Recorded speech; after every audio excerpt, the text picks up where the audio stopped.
The anticipated live action of the much-beloved Avatar, The Last Airbender, is finally here. Can the live-action remake be as good as the original? Here's a recap and review of the first 2 episodes. Once more, the latest adaptation follows Aang, the titular Airbender, and his companions as the young Avatar embarks on a quest to master all 4 bending arts: fire, water, earth, and air, aiming to stop the Fire Nation's war against other nations. The opening episode is kind of fast-paced compared to the original. It shows the genesis of Aang's journey to fully realize his role as the Avatar, the ultimate master of all bending arts.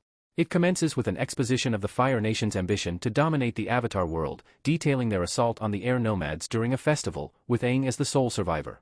Later, we encounter the initial members of Aang's team, Sokka and Katara of the Water Tribe, as they stumble upon him encased in ice, many years afterward. The show kicks off with a citizen of the Earth Kingdom being pursued through the streets by firebenders. Despite the chase, he succeeds in informing his companion about the Fire Nation's scheme to initiate a war but urges him to escape to safety in the Earth Kingdom while he confronts his pursuers. Unfortunately, the firebenders eventually apprehend him and deliver him to the Fire Lord. However, the Fire Lord discloses that his intention was for the Earth Kingdom to become aware so they could mobilize troops elsewhere, allowing the Fire Nation to focus on their true targets, the air nomads.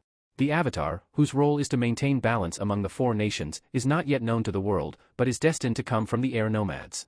Fire Lord Sozin understands the cycle and aims to eliminate them all to prevent the Avatar from interfering with his ambitions. Following the opening credits, we find ourselves at the Southern Air Temple, where the nomads are getting ready for the Comet Festival. The council convenes to deliberate Sozin's schemes, with Aang, a talented young airbender who is still unaware that he is the latest incarnation of the Avatar, present among them. Brother Gyatso contends that Aang still has a lot to grasp, but the other nomads insist that Aang must depart immediately to commence his training in the other bending arts to restore balance. Later, Gyatso eventually discloses Aang's true identity to him. The 12-year-old struggles with the heaviness of his newfound duty. He contemplates on the difficulty of being the Avatar and decided that he needed to clear his head a bit. Aang departs on his sky bison, Appa. Soon after Aang's departure, the Fire Nation troops launch a ruthless attack on the temple. Intense fighting ensues, but the Fire Nation, having the power of the comet on their side, prevailed over the airbenders, leaving no survivors. Unaware of the assault, Aang and Appa are engulfed by a massive wave and plunged beneath the waves. In order to save their lives, Aang enters the Avatar state to freeze both he and Appa underneath the sea.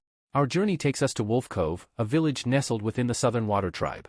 Here, we encounter the siblings Sokka and Katara, who are destined to become Aang's companions on his travels.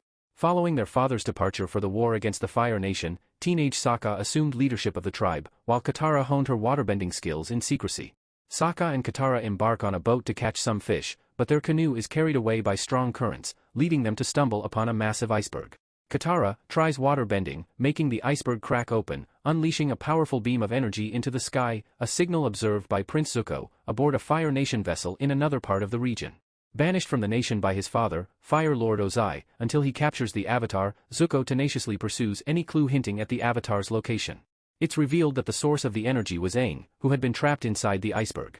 Upon his collapse, Katara persuades her brother to assist in bringing him back to their village for aid. Concurrently, Zuko sets course for Wolf Cove, presuming it to be their destination.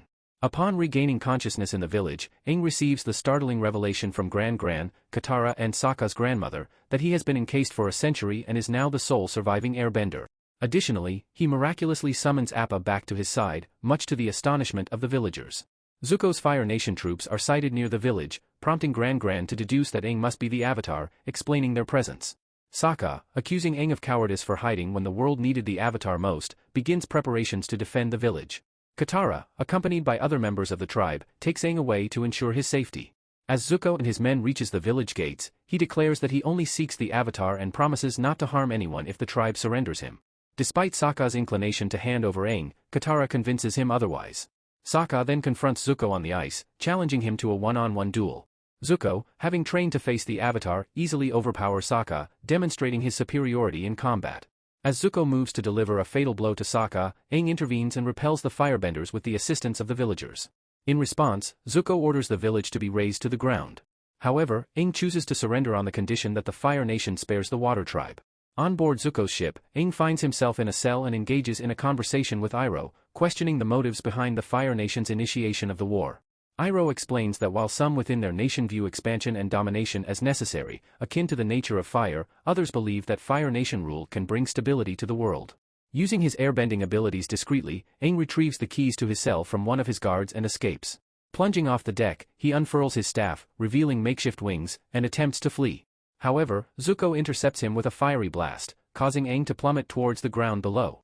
Fortunately, Katara and Sokka, who had mounted Appa and pursued Aang, arrive just in time to rescue him.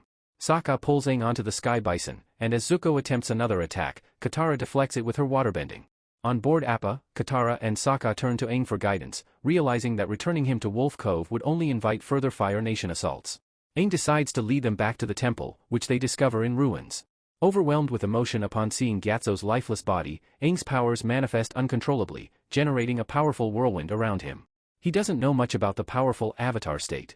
After the devastation of his home, Aang makes a firm decision to fulfill the mission he embarked on a century ago, to complete his training and master all the bending arts. His resolve stems from the desire to ensure that the sacrifices of the air nomads were not in vain and to ultimately defeat the Fire Nation, thereby restoring balance among the four nations. This marks the end of the opening episode.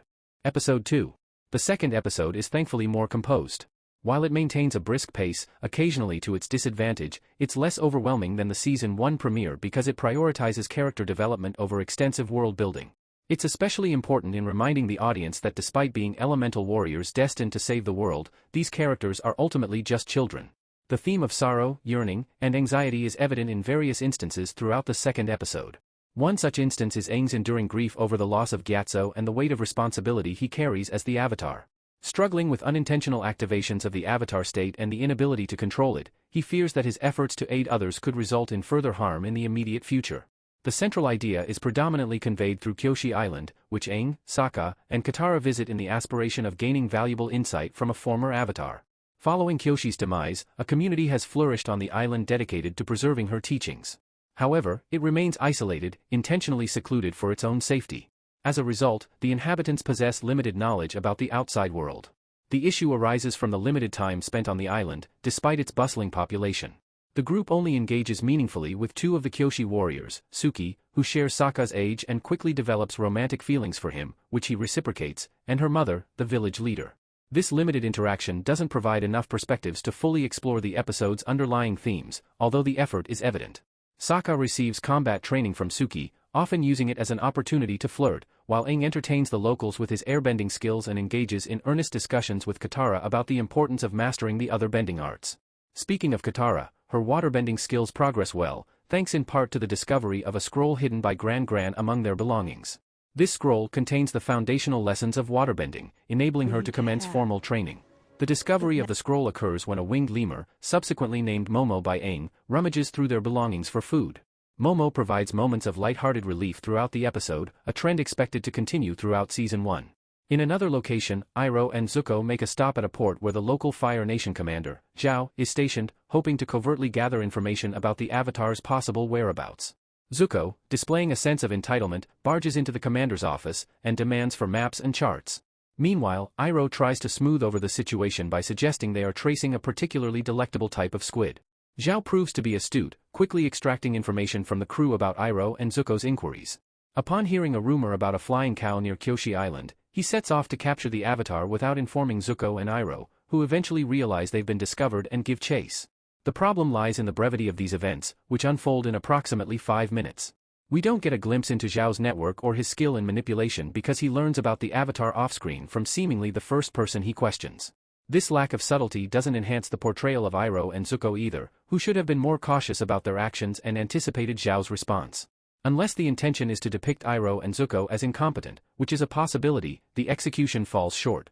Zhao's cunning scheme successfully positions him for the episode's climactic action sequence and prepares for the next phase of Aang's exploration of his abilities. Utilizing the giant statue of Kyoshi, Aang is able to establish a connection with her, which requires him to enter a near-comatose state in the Avatar state. However, this leaves him preoccupied when Zhao and his forces arrives. Intense fighting ensues between the Kyoshi warriors and the Fire Nation. The ensuing battle provides Sokka with a chance to demonstrate his newfound combat skills acquired from Suki, showcasing his growth. Moreover, it offers a significant moment for Kyoshi herself, as Aang eventually channels her spirit, with Aang later explaining that this connection is only feasible within the shrines of past avatars. From Kyoshi, Aang learns the importance of embracing risks as part of his duties and understanding that the repercussions of inaction will be dire. With Kyoshi's intervention and the battle's momentum shifts, Zhao's and his forces has no choice but to retreat. Aang, Sokka, and Katara bid farewell to Kyoshi Island, leaving behind grateful villagers who appreciate the reminder of a world beyond their shores.